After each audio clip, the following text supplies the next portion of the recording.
Halo pemirsa, apa kabar? Senang sekali saya Rada Madlias dapat kembali menemani Anda dalam sebuah program talkshow yang syarat informasi inspiratif untuk Anda dan juga keluarga. Inilah Bincang Sehati.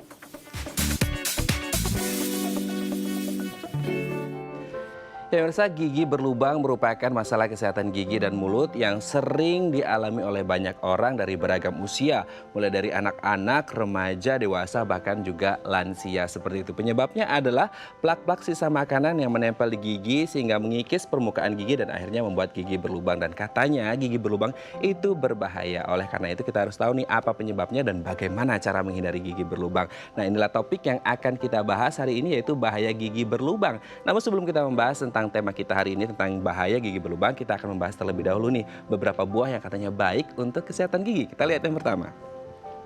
Buah apel. Nah, buah apel ini memiliki kandungan air yang sangat banyak seperti itu ya. Gerakan mengunyah membuat air liur di dalam mulut kita ini meningkat dan bisa menetralkan keasaman mulut. Selain itu juga teksturnya yang agak kasar, ini bisa membersihkan nih sisa-sisa makanan yang ada di permukaan gigi sehingga bisa membersihkan termasuk juga plak sisa makanan, dan antioksidan tinggi sehingga bisa menjaga kesehatan gigi dari kerusakan dan juga infeksi bakteri. Nah, bagi Anda yang suka makan apel ini bagus ya. Oke, kita lanjut. Setelah apel ada buah apa? Stroberi. Nah, buah ini kaya akan vitamin C dan bagus untuk kesehatan pembuluh darah, terutama yang ada di sekitar gusi dan juga gigi seperti itu ya. Dan dapat meredakan peradangan, dan vitamin C di buah ini bisa memproduksi kolagen nih pemirsa yang berguna untuk melawan penyakit periodontal. Dan asam malat di buah bisa membantu mencerahkan warna gigi. Jadi kalau Anda ingin memiliki gigi yang lebih cerah, tidak putih ya gitu ya, lebih cerah gitu, Anda bisa mengonsumsi banyak-banyak buah stroberi. Kita lihat yang selanjutnya, anggur. Nah, buah ini memiliki antioksidan yang juga sangat tinggi seperti itu, memiliki fungsi antosianin untuk mencegah plak menempel di gigi, dan menurut penelitian yang pemirsa bisa mencegah risiko kanker mulut. Wah, ini sangat luar biasa ya manfaat dari buah anggur untuk kesehatan gigi dan mulut. Kita lanjut ke jeruk. Nah, ini yang biasa kita konsumsi gitu ya. Ini kaya akan vitamin C yang bagus untuk menjaga kesehatan pembuluh darah dan mengurangi peradangan atau inflamasi. Yang terakhir kita lihat ada mentimun. Nah, ini sering mungkin buat lalapan gitu kalau kita lagi makan gitu ya. Nah, ini buah ini renyah dan kaya akan serat ternyata, dan kadar air tinggi membantu mulut kita agar tidak kering, dan mengunyah mentimun ini bisa menghasilkan air liur yang bisa menghilangkan bakteri jahat. Oke, itu tadi 5 buah yang katanya baik untuk kesehatan gigi. Kami akan membahasnya sesaat lagi, tetap bersama kami di Bincang Sehati.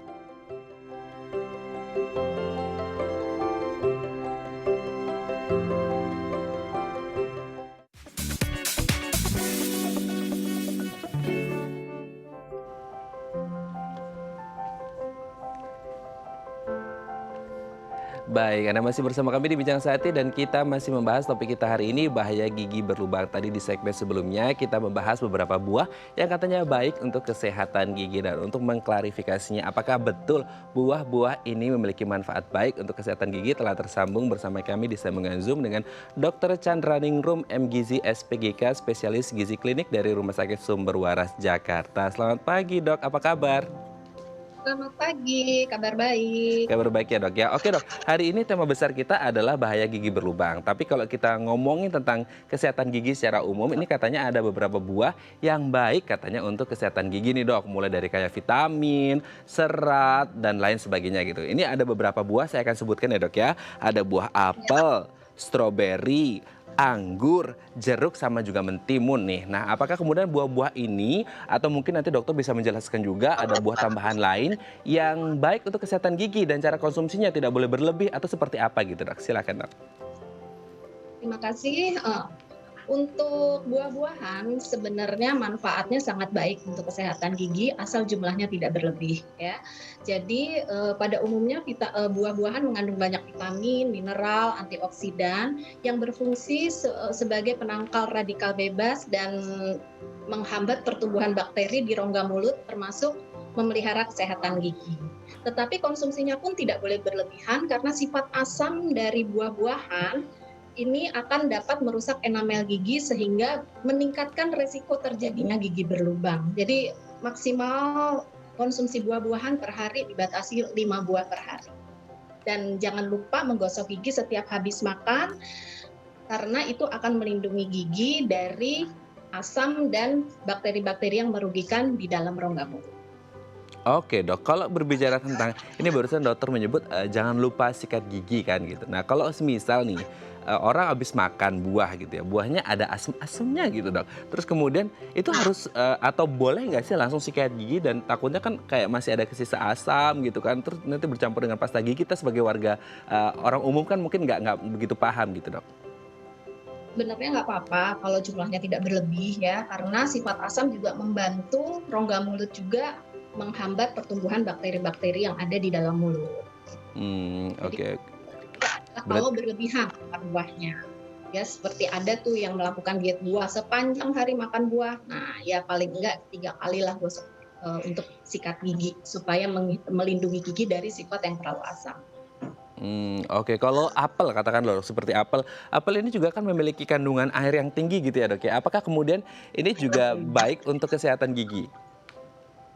Apel mengandung air cukup banyak Hmm, dan eee, konsistensinya yang renyah ya, yang hmm, ini yang menyebabkan kita mengunyah menjadi lebih keras, lebih banyak ya. hmm. Ini merangsang pengeluaran saliva sehingga melindungi gigi dari bahaya bakteri, karena saliva juga salah satunya mengandung banyak faktor-faktor yang melindungi gigi dari pertumbuhan bakteri. Oke, dan permukaan kalau kita makan apel itu kan kayak ada agak sedikit kasar gitu ya dok ya. Ini katanya juga baik ya untuk kemudian mengikis atau apa ya bahasa umumnya tuh kayak ngelap-ngelapin sisa-sisa plak makanan di gigi gitu ya dok ya. Selain itu juga apel mengandung polifenol Hmm. yang berguna sebagai antibakteri, sehingga dapat melindungi gigi dari fermentasi makanan yang sebagai media tumbuhnya bakteri ya. Jadi itu gunanya polifenol dalam apel. Jadi ada penelitian yang menunjukkan bahwa ternyata orang yang makan apel itu pertumbuhan bakteri dalam mulutnya lebih lambat daripada yang tidak makan apel. Oke oke oke. Berarti memang apel memiliki kandungan yang baik juga gitu ya untuk kesehatan gigi asal lagi-lagi konsumsinya jangan berlebih gitu ya dok ya. Oke, kalau dari buah stroberi sendiri ini sendiri kan mungkin orang berpikirnya buah yang paling banyak vitamin C-nya ya jeruk, jeruk, jeruk, jeruk gitu ya dok ya. Tapi sebenarnya dari stroberi pun kita bisa mendapatkan vitamin C ya dok ya. Dan ini katanya baik Vitamin untuk C. kesehatan pembuluh darah di sekitar gigi dan gusi nggak sih dok? Betul ya, jadi vitamin C juga menguatkan pembuluh darah. Selain itu juga dia memperkuat jaringan kolagen ya, yang berfungsi sebagai untuk kesehatan gusi sebagai penyangga giginya sendiri.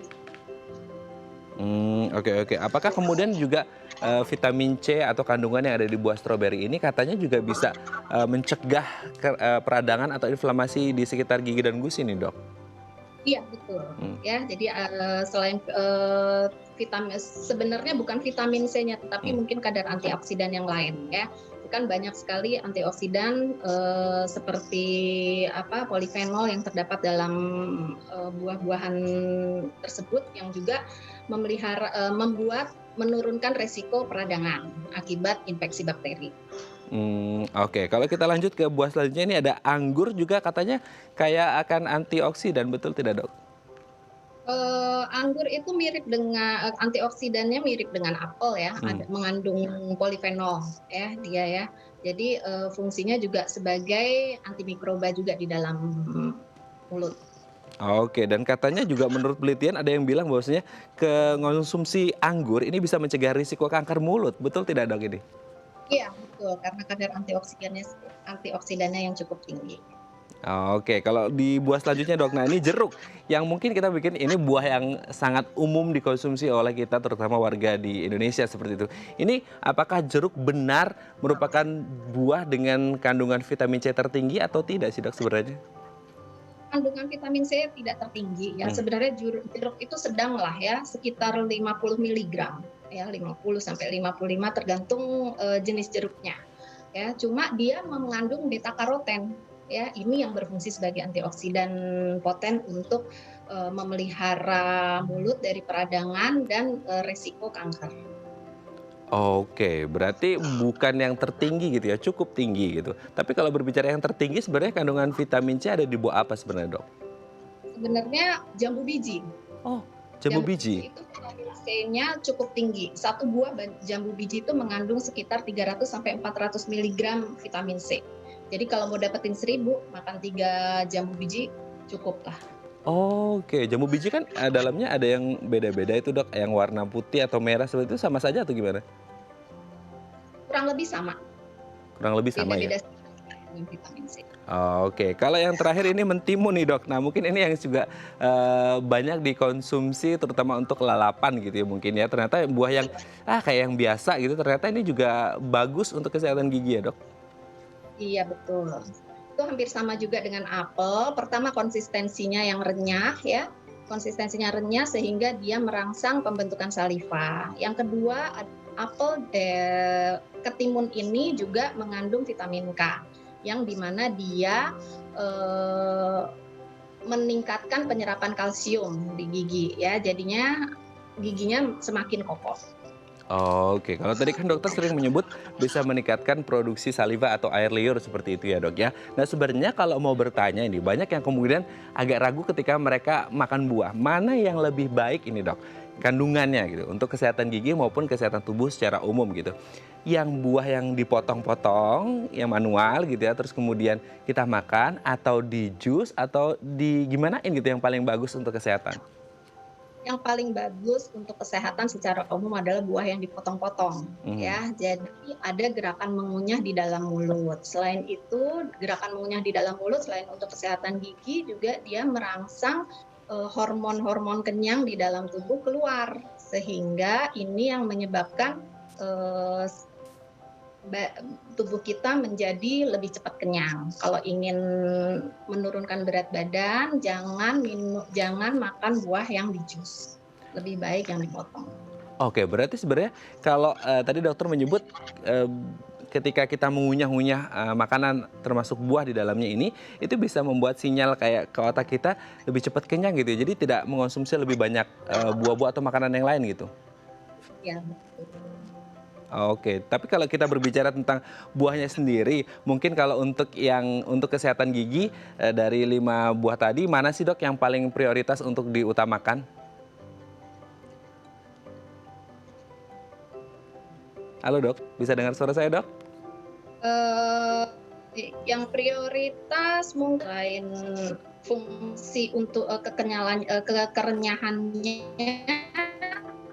Selain itu juga polifenolnya juga cukup tinggi.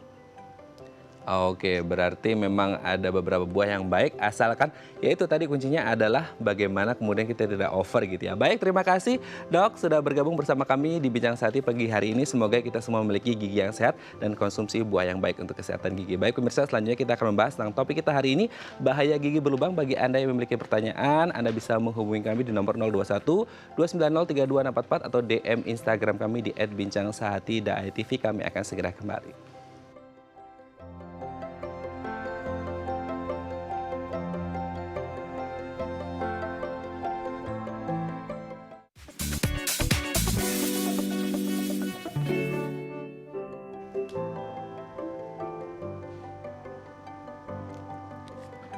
Baik, Anda masih bersama kami di Bincang Sehati dan kita masih membahas topik kita hari ini, bahaya gigi berlubang. Bagi Anda yang memiliki pertanyaan, Anda bisa menghubungi kami di nomor 021 290 32644 atau DM Instagram kami di @bincangsehati.itv. Telah hadir bersama kami di studio Bincang Sehati, Dr. Gigi Petrina Chandra SPKG, spesialis konservasi gigi dari Rumah Sakit Cinta Kasih Seci. Selamat pagi dok, apa kabar? Selamat pagi, baik. Gimana Mas Oke. Raden? Alhamdulillah baik juga, terima kasih dok. Dok, hari ini kita akan membahas tentang bahaya gigi berlubang. Ini kayaknya jadi masalah kesehatan gigi dari anak kecil, terutama anak kecil ya gitu. Iya. Anak kecil, remaja, dewasa, bahkan mungkin lansia ada yang masih sampai tuanya itu masih kesakitan gara-gara giginya berlubang gitu dok. Benar Nah, banget. kalau kita berbicara tentang gigi berlubang, nah sebelum kita membahas gigi berlubang itu sendiri, kalau kita berbicara gigi, itu sebenarnya ada lapisan apa saja di gigi dan fungsinya apa aja sih dok? Oke, nah secara umum kita punya 3 lapisan. Yang Oke. pertama ada email. Hmm. Email itu yang kalau misalnya kita ngaca, Hmm. itu kelihatannya yang warna putih tuh, yang paling atas. Oke. Nah, itu fungsinya pertama dia adalah untuk menghalangi bakteri masuk ke dalam gigi. Mm-mm. Yang kedua adalah memberikan kekuatan kalau kita kunyah. Jadi makanan bisa lumat, jadi bisa ditelan. Nah, yang kedua ada lapisan dentin. Mhm. Dentin ini dia bertujuan untuk memproteksi gigi kita. biar nggak ngilu-ngilu kalau kita lagi minum dingin, Aduh, lagi minum gitu. panas gitu kan, Iya. makan es krim enak banget ya gitu. Nah, kemudian ada ya juga saluran akar. Di Saluran sini isinya itu ada sistem syaraf, ada pembuluh darah. Nah, pembuluh darah bertujuan untuk menutrisi gigi kita biar tetap sehat, tetap kuat, dikasih makanan giginya gitu. Nah, kalau sistem syarafnya adalah untuk mengontrol jumlah kekuatan yang diberikan ke gigi. Jadi pada saat kita ngunyah daging sama kita ngunyah nasi, itu bisa berbeda, dikontrol sama dia. Oh, secara Gitu. otomatis itu Secara ya? otomatis, iya. Nah, tapi jangan lupa banyak jaringan pendukung yang harus kita perhatikan kesehatannya. Jadi contohnya ada sementum. Sementum itu adalah lapisan yang mengcover bagian akar gigi. Kemudian ada juga ligamen periodontal. Dia yang memegang biar tulang sama giginya itu bisa kepegang, bisa menghubungkan. Nah, kemudian ada juga bagian tulang rahang. Itu di mana posisi gigi kita itu bisa stand up gitu. Dan yang paling kelihatan di bawah gigi itu ada gusi. Nah, itu penting banget dijaga Penting. kesehatannya. Oke, tapi dari kalau secara umum kan tadi ada 3 ya dok ya, email, dentin, dan saluran akar ya kalau tidak Benar. salah ya. Nah, dari 3 ini ketika gigi berlubang mana sih yang terdampak dok? Beda-beda sih ya. Beda-beda. Kalau misalnya hanya ada yang terdampak pada bagian email saja. Ada yang terdampak bisa kena email, bisa kena dentin. Ada juga yang kena email, kena dentin, kena saluran akar. Aduh, itu udah sakit. complicated banget. Sakit gitu ya. banget deh rasanya. Itu Oke. yang kayak kalau malam-malam sakit-sakit, guling-guling. Ada suara bising dikit langsung. Sensi banget. Jadi Sensi kayaknya banget. lebih baik sakit hati daripada sakit gigi. Daripada ya. sakit gigi ya. Iya, Banyak sakit yang bilang banget. gitu. Berarti sangat menyiksa gitu ya dok ya. Benar. Oke, kalau itu menjadi menyiksa sekali sebenarnya apa yang menjadi penyebab dari gigi berlubang dan paling dominan itu apa sih penyebabnya biasanya? Paling utama penyebabnya itu dari asam. Asam itu diproduksi sama bakteri. Nah, jadi kalau misalnya kita makan makanan dari minuman, asam itu timbulnya karena pH mulut kita itu turun di bawah 5,5 gitu. Oke, tapi kalau berbicara itu kan tadi dari asam yang akhirnya bisa mengundang bakteri kan seperti itu. Tapi kalau ada yang orang sering bilang kita sebagai orang awam kan mungkin nggak paham tentang asam, bakteri segala macam. Yang kita tahu yang kelihatan di mata itu ada plak gitu. Nah sebenarnya plak itu apa dan bisa menyebabkan juga? Plak itu kalau misalnya kita bangun pagi-pagi, kita merasa kayak gigi kita kayak di cover sesuatu gitu ya, licin-licin. Nah, itu kita sebut dengan plak. Plak itu memang adalah lapisan lengket yang kalau misalnya isinya itu ada jutaan mikroorganisme, jutaan bakteri, jutaan virus, jutaan Dari jamur. yang sisa-sisa makanan sedikit itu ya? Dari plaknya sendiri pun sudah ada. Jadi plak itu muncul setelah 4-12 jam kita menyikat gigi. Jadi menyikat gigi 2 kali sehari itu udah cukup sekali gitu, minimal 2 kali ya. Nah kemudian karena dia lengket dan dia udah terisi dengan mikroorganisme, jadi ceritanya bakteri itu juga makhluk sosial. Kalau kita Sering ngumpul ya? Sering ngumpul, walaupun PSBB ya. Nah pada saat kita makan, makanan bertemu dengan air liur. Dari makanan sendiri pun juga ada bakterinya. Jadi dia akan ngikut, ayo sini ngumpul gitu. Jadi sudah ada bakteri, kemudian ditambah lagi bakteri dari luar, mereka akan nanti membentuk namanya mikrokolonis. Jadi bakteri yang cukup banyak. Nah, pada daerah sana yang udah banyak mikrokolonisnya, itu sifatnya asam sekali. Nanti pada bagian gigi itu akan tertarik mineralnya sehingga giginya menjadi lebih rapuh.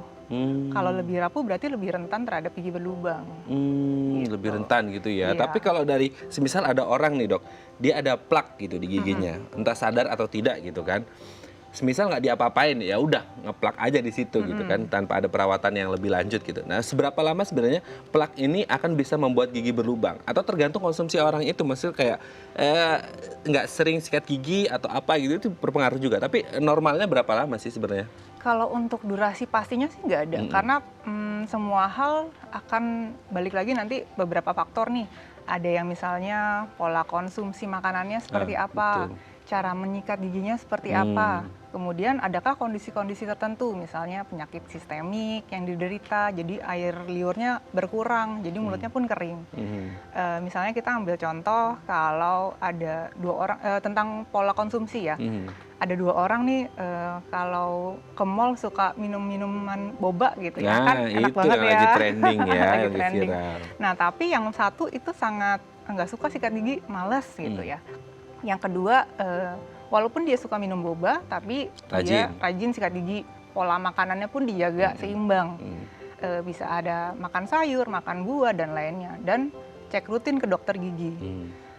Pada orang yang malas menyikat gigi atau membersihkan plak-plak yang udah nempel di gigi, pasti akan lebih rentan, lebih cepat terbentuk lubang giginya itu.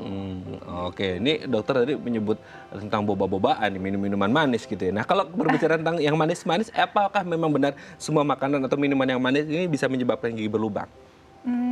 Nggak 100% salah sih, tapi yang perlu digarisbawahi adalah bukan kuantitasnya, tapi frekuensinya. Kalau makan besar kita pasti 3 kali sehari, sarapan, makan siang, sama makan malam. Tapi ada frekuensi di mana kita suka ngemil. Nah ini suka dia tambahan. snacking time-nya ya. Iya. Jadi pada saat makanan masuk ke dalam mulut, pH mulut kita akan turun, di bawah 5,5. Nah itu suasananya kan jadi lebih asam. Untuk naik lagi ke pH netral, dia butuh waktu, mungkin ada yang sekitar 30 sampai 1 jam. Kalau orangnya suka ngemil, setiap 20 menit sekali ngemil. Ya nggak balik-balik ya. Nggak balik-balik, jadi pH-nya jadi asam terus, kondisinya jadi asam terus. Nah makanya balik lagi, bukan kuantitasnya kita ngemil berapa banyak, tapi frekuensinya, lebih ke arah frekuensinya. Frekuensinya ya, sehingga dikasih jarak atau waktu supaya pH-nya balik lagi gitu kan, tidak dibawa terus, tidak asam terus gitu ya. Oke, tapi sebelum akhirnya gigi ini ada lubang, bahkan mungkin sangat dalam gitu ya, guanya sangat dalam gitu, lubangnya sangat dalam. Sebenarnya ada nggak sih dok gejala-gejala yang bisa dilihat atau dirasa oleh si orang tersebut gitu? Kalau pada bagian email itu biasanya jarang ada rasa.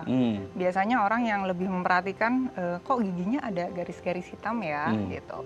Kalau pada bagian dentin, biasanya kalau lubangnya itu udah cukup dalam, kita bisa ngerasain ngilu saat minum air dingin atau makan makanan panas gitu.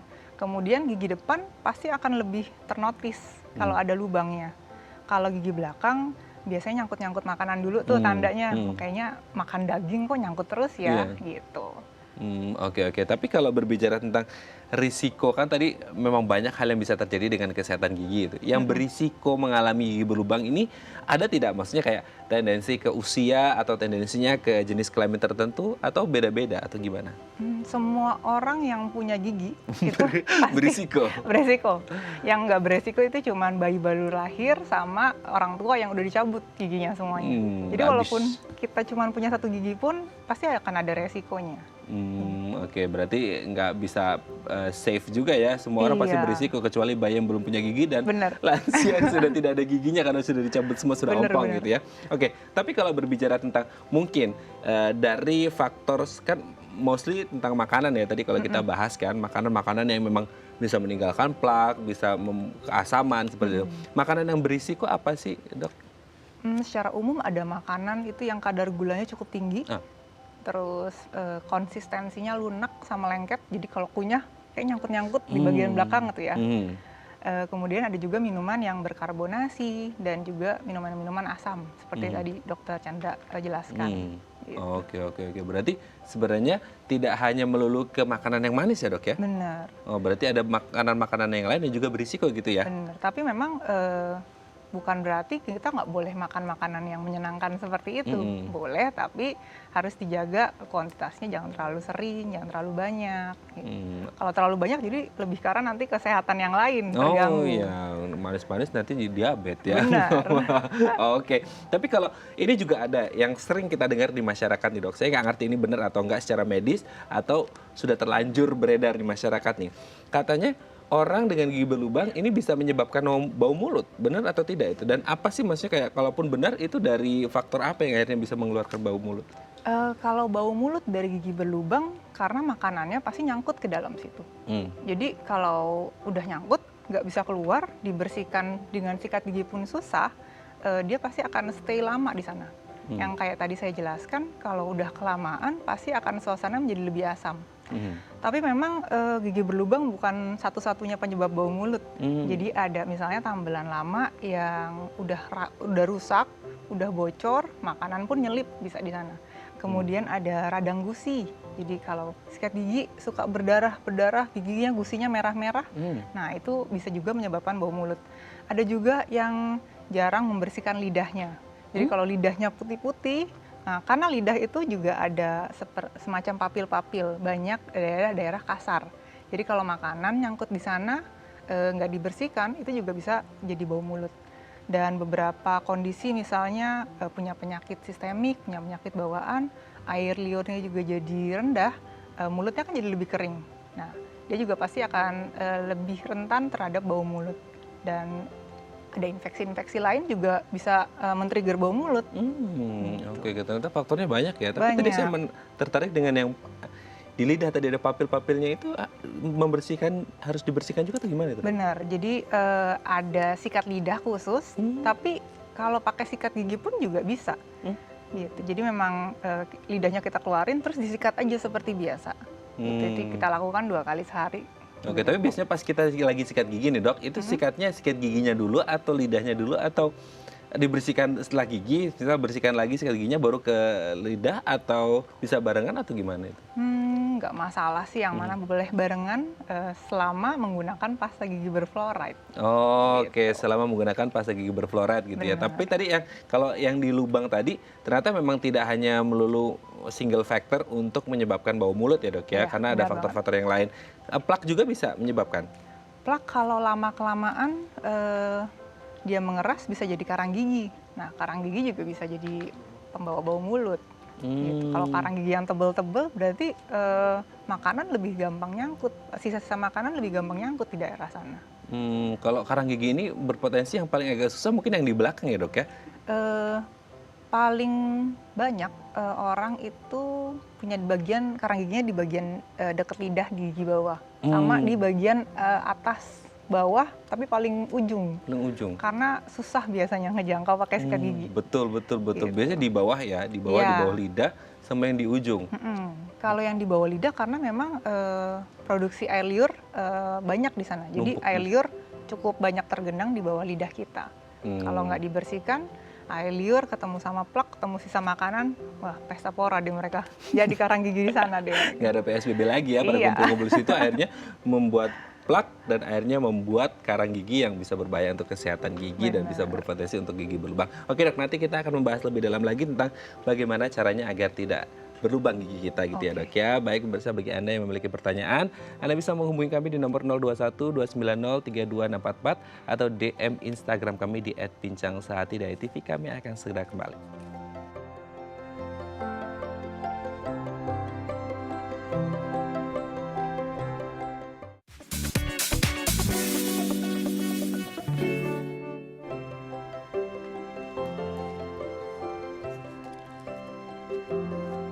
Baik, Anda masih bersama kami di Bincang Sehati dan kita masih membahas topik kita hari ini, bahaya gigi berlubang. Bagi Anda yang memiliki pertanyaan, Anda bisa menghubungi kami di nomor 021 290 32644 atau DM Instagram kami di @bincangsehati dari TV. Masih bersama dengan Dr. Gigi Petrina Chandra SPKG, spesialis konservasi gigi dari Rumah Sakit Cinta Kasih Seci. Oke dok, sebelum kita lanjut, ini tadi sudah ada penelpon kita sewaktu break ya. Ini ada Ibu Hana gitu di Jakarta yang katanya giginya ini sering sakit gitu, nyeri gitu ya, sakit, ngilu gitu, sudah minum 15-an butir pil pereda nyeri atau ngilu gitu, itu masih belum berefek juga, udah pakai obat kumur juga. Ini sebenarnya apa yang terjadi dengan giginya Ibu Hani? Nah, tergantung nih lubangnya udah kena apa, kena bagian lapisan mana. Kalau udah kena syaraf, memang untuk minum pereda nyeri itu kurang efektif. Karena pereda nyeri itu sifatnya hanya sementara. Jadi kalau penyebab utamanya tidak dihilangkan atau tidak disembuhkan, sakitnya itu akan datang berulang. Atau misalnya ada radang gusi. Radang gusi juga kalau misalnya hanya minum obat-obatan ataupun diobati dengan obat kumur, kalau penyebabnya kenapa bisa bengkak atau kenapa bisa radang yang tidak dihilangkan, sakitnya tetap akan ada. Jadi mungkin disarankan bisa kunjungi dokter gigi terdekat atau janjian selama protokol kesehatan tetap dijalani.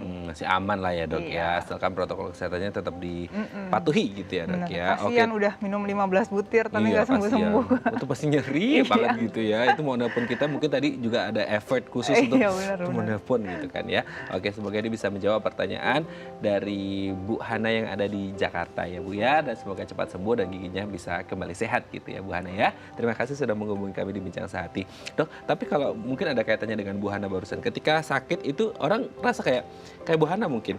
Kayak aduh udah gak tahan gitu kan. Udah sakit banget. Minum obat lagi. Dan akhirnya mereka pikir obatnya nggak ngaruh gitu ya. Akhirnya mereka pikir udahlah cabut aja gitu. Tapi pas lagi sakit kan dicabut nggak boleh ya dok ya? Atau gimana sih? Sebenarnya boleh atau nggak sebenarnya? Sebenarnya balik lagi nanti ke keadaannya seperti apa. Tapi pada saat sakit yang luar biasa atau kita bilang sakit akut, nah pada saat kita cabut kan kita harus melakukan anestesi. Nah anestesi itu tidak akan bekerja dengan baik kalau kondisinya lagi radang sekali. Makanya mungkin kalau sedang sakit sekali, sedang bengkak banget, kita akan melakukan premedikasi dulu, yaitu minum antibiotik, minum anti radang, minum anti sakit, sehingga radangnya bisa diturunkan, kemudian nanti obat anestesinya bisa berjalan dengan baik. Kalau obat anestesi tidak berjalan dengan baik, udah sakit gigi, digoyang-goyang juga sakit, dicabut sakit sekali. Jadi semua prosesnya nanti akan terasa sakit kalau semuanya dipaksakan hari itu juga mau cabut gitu misalnya. Aduh, ini jadi kayak lagu ya, nyeri gitu ya, semuanya nyeri ya dok ya. Semuanya nyeri. Oke, tapi kalau berbicara tentang kayak tadi mungkin lagi sakit gitu ya karena gigi berlubangnya, sebenarnya ada tidak sih dok faktor risiko sehingga ini bisa menyebabkan komplikasi penyakit yang lain? Nah, ternyata kesehatan mulut kita itu sangat berkontribusi sama kesehatan tubuh kita juga. Oh ya? Iya. Secara menyeluruh ya? Secara menyeluruh memang. Okay. Jadi ada beberapa kondisi yang dimana saat mulut kita infeksi dan meradang, itu malah memberatkan kondisi tersebut. Misalnya kita ambil contoh ada endokarditis, itu dimana kalau misalnya ada bakteri nempel di katup jantung, kondisi tersebut malah bisa menyebabkan penyakit hal yang lain. Gitu. Nah, bakterinya dari mana? Dari mulut kita masuk lewat aliran darah. Kemudian beberapa penyakit kardiovaskuler seperti stroke, kemudian penyakit jantung, arteri tersumbat, itu punya korelasi yang cukup erat dengan kesehatan rongga mulut kita. Ada juga untuk kehamilan dan kelahiran. Pada ibu hamil yang radang gusinya cukup berat, itu bisa memicu terjadinya lahir prematur, kemudian bayi lahir dengan berat badan yang rendah. Gitu. Oke, berarti memang sangat banyak ya gitu. Iya. Kemudian memang menjadi sumber utama ketika kita berbicara kesehatan gigi dan mulut. Ternyata tidak hanya ngomongin masalah giginya kotor, giginya berlubang, tapi secara menyeluruh ternyata bisa diawali dari kesehatan gigi ya dok ya. Oke dok, sebelum kita lanjut kita ada DM Instagram, kita baca terlebih dahulu dok. Kita lihat di layar. Dari @tonykusuma. Dok, saya usia 34 tahun, dari kecil ada gigi berlubang, sering ditambal tapi lepas terus. Sekarang merembet lubangnya ke gigi lain, kadang gusi mudah berdarah tapi nggak sakit ini dok. Baiknya dicabut ganti baru atau dibiarin kosong. Mas Tony 34 tahun, sering tambal tapi sering lepas.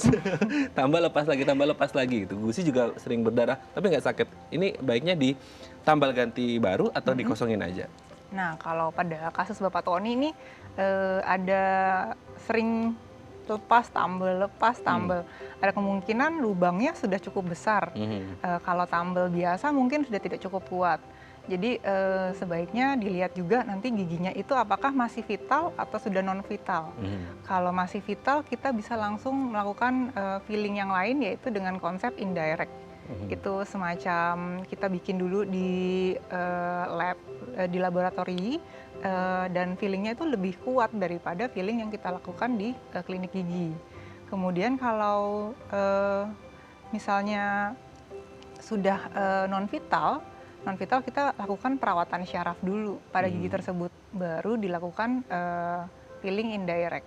Gitu. Jadi memang kasusnya cukup komplikasi dan memang harus dilihat secara sistematis bagaimana penanganannya.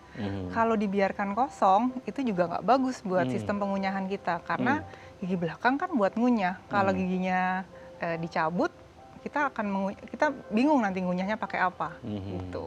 Oke, tidak boleh dibiarkan kosong juga ya. Tapi kan ada orang yang makanya di sebelah kiri atau sebelah kanan itu sebenarnya juga harus digunakan dua-duanya ya dok ya, balance. Misal dia bikin yang kosong di kanan ya udah ngunyahnya di kiri aja gitu. harus seimbang. Jadi nanti air liurnya akan lebih flowy di bagian yang dipakai untuk kunyah. Nanti di bagian yang tidak dipakai kunyah, karang giginya akan sangat tebal, kayak tembok Cina nanti, gitu. Panjang semuanya dan karang tebal. gigi. Gitu.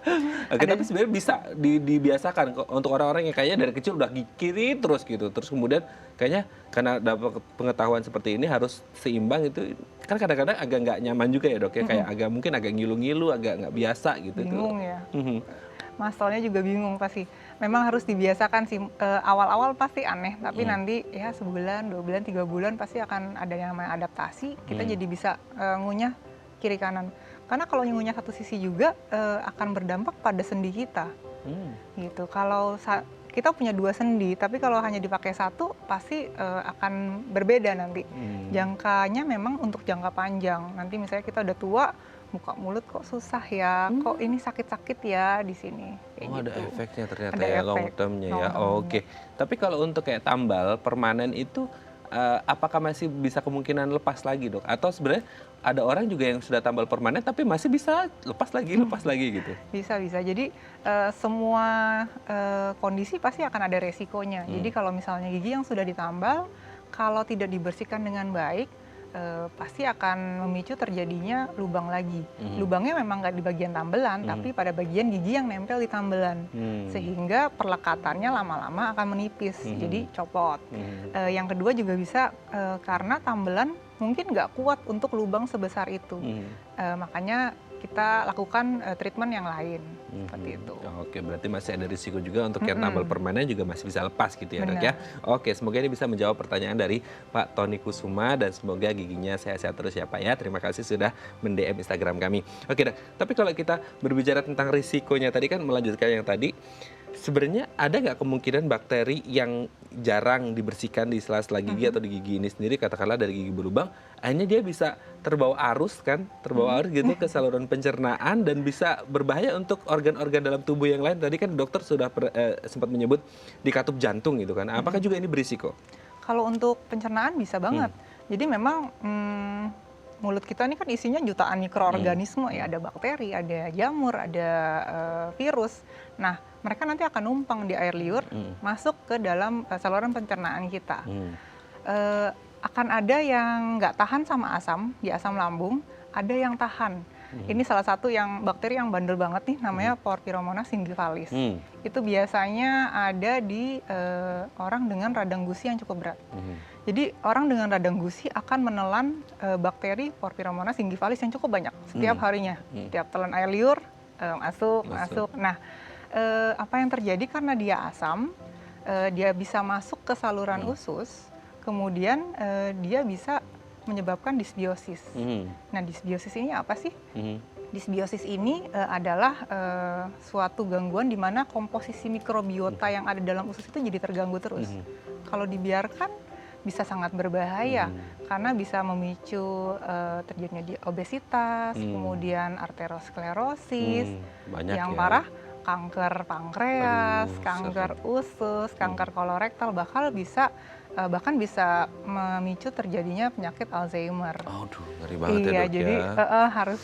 Jadi memang mulut kita tuh harus dijaga kebersihannya karena pintu gerbang soalnya. Pintu gerbang, nutrisi masuk, yang baik masuk, yang buruk pun juga masuk. Oke dok, mungkin kalau tadi kan risikonya banyak nih sampai ngeri gitu ya. Sekarang kita fokus pada pengobatan. Pengobatan apa yang pas? Pengobatannya yang pas kalau gigi berlubang pasti penambalan dulu. Jadi misalnya hanya lubang di bagian email dan dentin bisa ditambal. Kalau misalnya lubangnya udah cenut-cenut tuh, udah kena saluran akar, bisa dilakukan perawatan syaraf gitu. Tapi memang balik lagi yang menjadi kesehatannya bukan hanya gigi saja yang harus dijaga, tapi gusinya, lidahnya, jaringan-jaringan pendukungnya, karena mereka itu kolaborasi jadi satu. Kalau teamwork ya. Iya, biar kita bisa ngunyah, biar kita punya gigi yang bagus untuk berbicara, untuk senyum. Gitu. Jadi tidak hanya ngomongin email aja, dentin aja, saluran akar aja, tapi semuanya secara menyeluruh, gusi dan lain sebagainya. Karena jaringan pendukung juga sangat penting gitu ya untuk kesehatan gigi. Oke dok, nanti di segmen selanjutnya kita akan membahas nih beberapa tips yang mungkin bisa kita aplikasikan di rumah untuk menghindari gigi berlubang ya dok ya. Oke, bagi Anda pemirsa yang memiliki pertanyaan, Anda bisa menghubungi kami di nomor 021 290 32644 atau DM Instagram kami di @bincangsaati.tv. Kami akan segera kembali.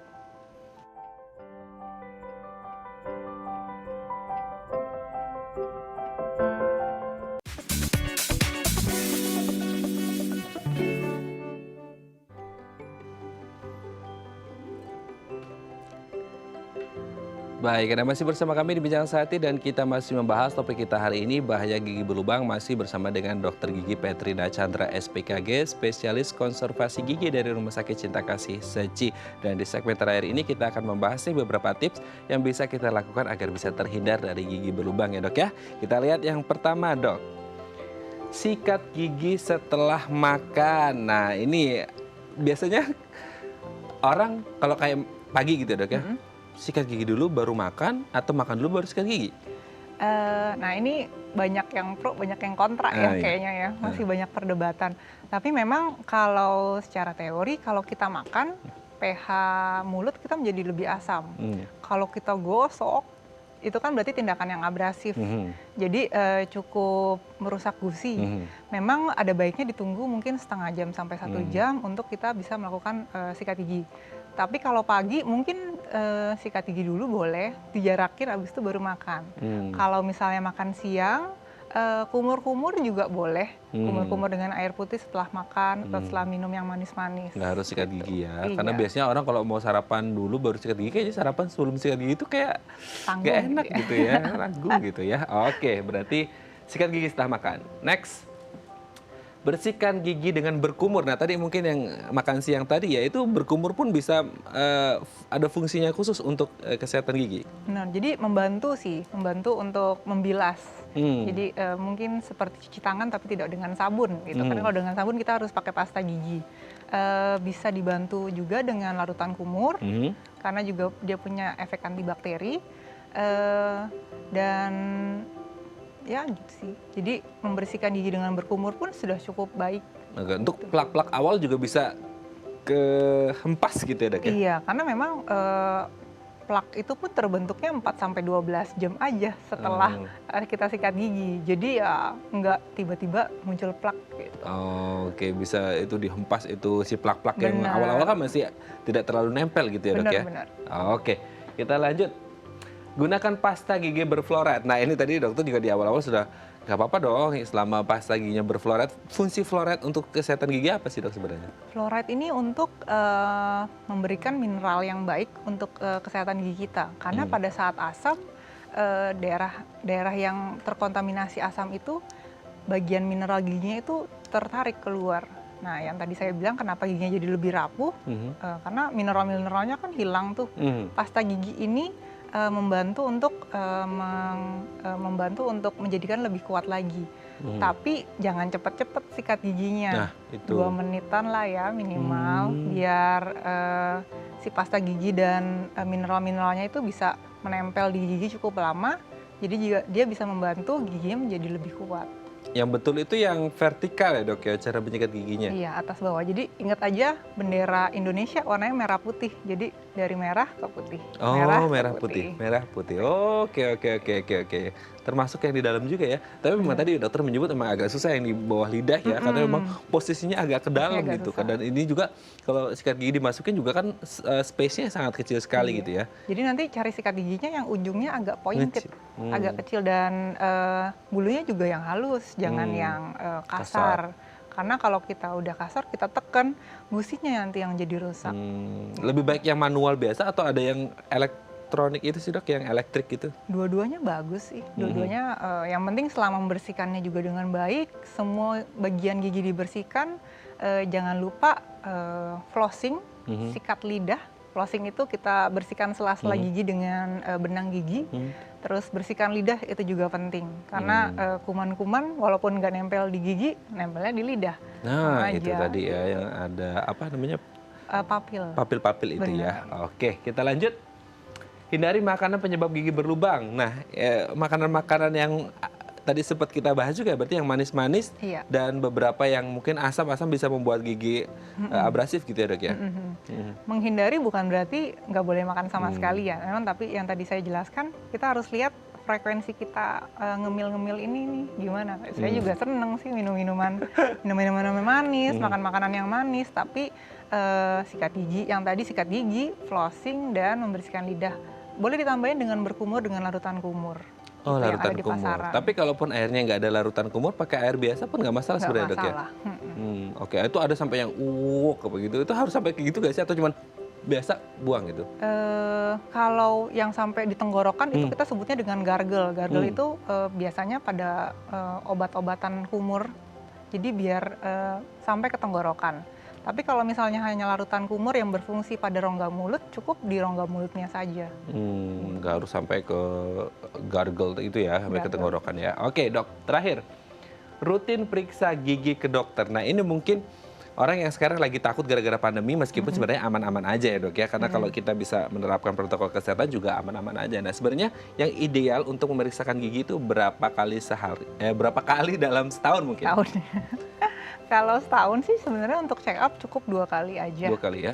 Kecuali memang punya treatment khusus yang cukup panjang, jadi harus bolak-balik ke dokter gigi. Gitu. Tapi kalau semisal untuk mereka yang punya keluhan gigi lebih banyak, tidak harus menunggu 6 bulan Dok ya? Bisa lebih cepat atau Bisa seperti lebih apa? cepat. Jadi selesaikan dulu masalah-masalah yang ada.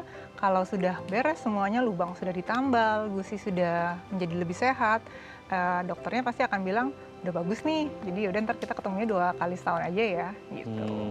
Oke. Berarti yang idealnya 6 bulan sekali atau setahun 2 kali. Tapi sebenarnya kalau ada masalah yang mungkin lebih berat, tidak harus menunggu 6 bulan gitu ya. Benar. Tergantung kondisinya. Kalau lagi ada masalah yang urgent ya udah buru-buru ke dokter gitu ya, Dok ya. Oke, baik, terima kasih Dok hari ini sudah berbagi bersama kami di Bincang Sehati. Semoga kita semuanya ini memiliki gigi yang sehat dan kuat dan bisa Amin. terhindar dari gigi berlubang. Kalau ada yang sakit gigi berlubang, bolehlah ya hubungi dokter gitu ya. Oke, baik Dok, terima kasih. Sehat-sehat Terima terus kasih, dan salam Raden. untuk keluarga di rumah. Baik pemirsa, bagi Anda yang memiliki kritik dan saran, Anda bisa menghubungi kami di nomor 0889 8100 5000 atau Anda bisa follow media sosial kami di @bincangsehati.itv. Saya Raden Matias pamit, sampai jumpa dan selamat beraktivitas.